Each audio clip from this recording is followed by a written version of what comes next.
I had to do whatever it took to survive. I went through a very unusual surgery. I literally transplanted my head onto the body of a recently deceased Special Forces soldier. Not long ago, I was diagnosed with cancer. Without this head transplant, I only had 2 weeks left to live. Right after the surgery, during my recovery and adaptation training, I felt sharp pains around the connector in my neck. The doctor who performed the transplant told me to just take some anti-inflammatory meds. Soon enough, the pain faded, but I started noticing something strange about my body. I couldn't even hold a pencil properly. Frustrated, I snapped one in half and accidentally sent the table flying out the window. When I came to my senses, I instantly realized something was off. I couldn't figure out why my strength had suddenly skyrocketed. To test my theory, I lightly lifted my wife's electric scooter over 100 pounds with ease. She was absolutely stunned. Later that night, I went out shopping with her. Suddenly, a thief snatched her bag from behind as he tried to ride off on his motorcycle. I kicked and stopped him instantly. Seeing my wife safe, I finally breathed a sigh of relief. But then the thief's accomplice came charging at us with a knife. Thanks to my Special Forces body, I effortlessly took down all of them. Just as I was about to send them to their graves, my wife screamed, and I hesitated letting one of them live.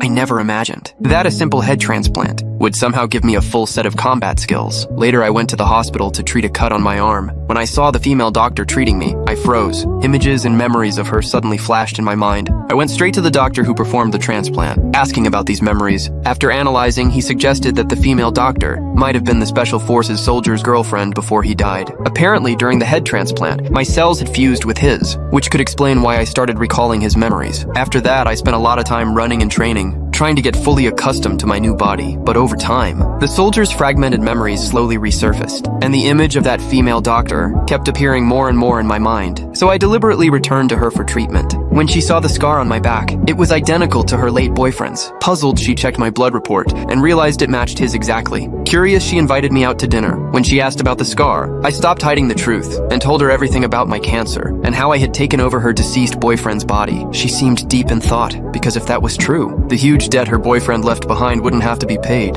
Now isn't that kind of a blessing in disguise?